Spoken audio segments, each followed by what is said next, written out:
Plague. Dictionary.com describes it as a highly infectious, usually fatal epidemic disease.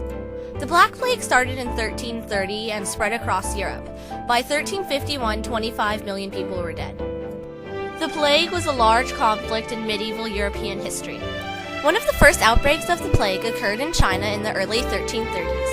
The plague spread to Europe in October of 1347 when several Italian merchant ships returned from a trip to the Black Sea, which was one of the key links in trade with China.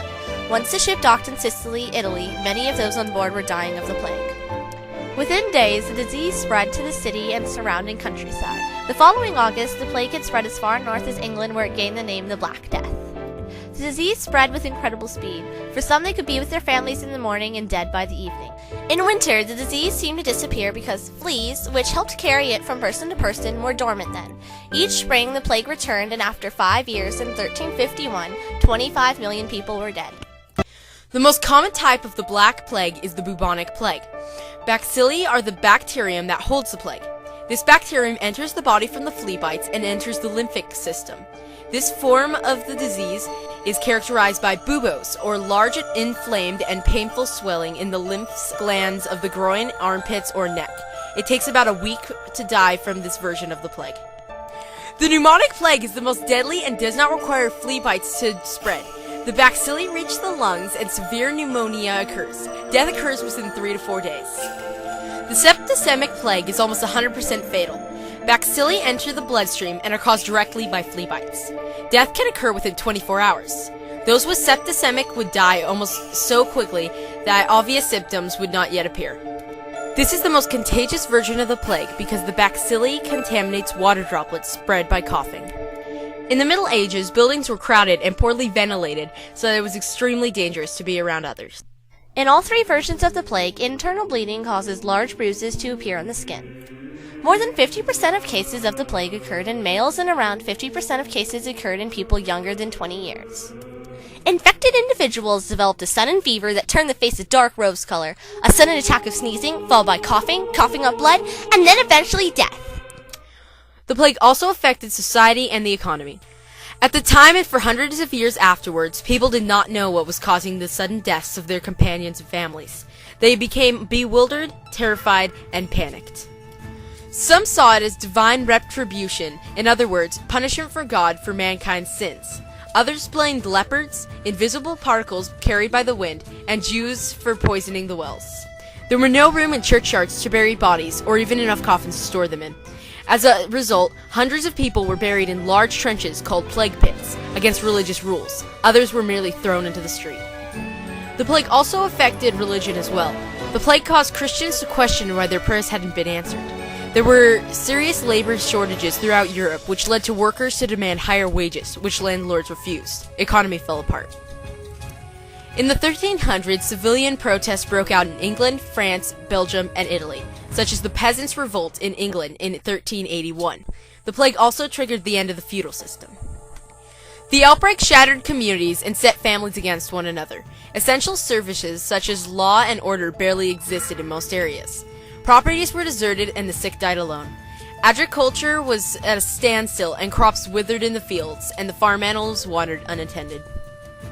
Some deprived victims sometimes broke into houses and threatened to contaminate all within unless bribed to leave. Everyone struggled for his or her own survival. The Black Plague is believed to be represented by the children's game Ring Around the Rosie. The line Ring Around the Rosie refers to a red rash in the shape of a ring on the skin that is one of the first signs of the plague. Pocketful of Posy refers to the pouches filled with sweet-smelling herbs that were believed to ward off the disease. Ashes can either refer to the cremation of the bodies or the sound of sneezing. We All Fell Down is imitating the death of the victims.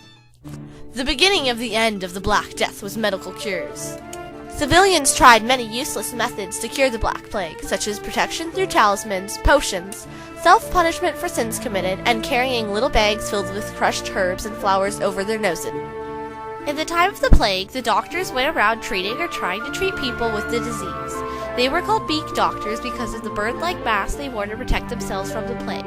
The nose was filled up with sweet-smelling herbs so the doctors would not smell or breathe in the sickness. Doctors and expert physicians could barely help other than strengthen people's resolves and build morale. Some doctors recommended the burning of aromatic fuels and herbs, special diets, courses of bleeding, and new postures for sleeping. The rich also tried medicines made of gold and pearls. Some people tried to avoid the plague by leaving home to the safety of the remote countryside. They tried to bar off villages, towns, and whole cities to prevent the plague from leaving or entering areas. However, it still moved on. The Great Fire of London was a major feat over the plague. The fire gutted the medieval city of London inside the old Roman city wall. It started on September 2nd, 1666, and burned through to September 5th that same year. It consumed 13,200 houses, 87 churches, and most of the buildings of the city authorities. With this expanse of the plague-filled land burned almost completely to the ground, it killed off and stopped the large outbreak of the plague. The plague, however, is still present today in parts of Asia and the western United States. In the United States, it is spread by prairie dogs, chipmunks, and squirrels, and other rodents.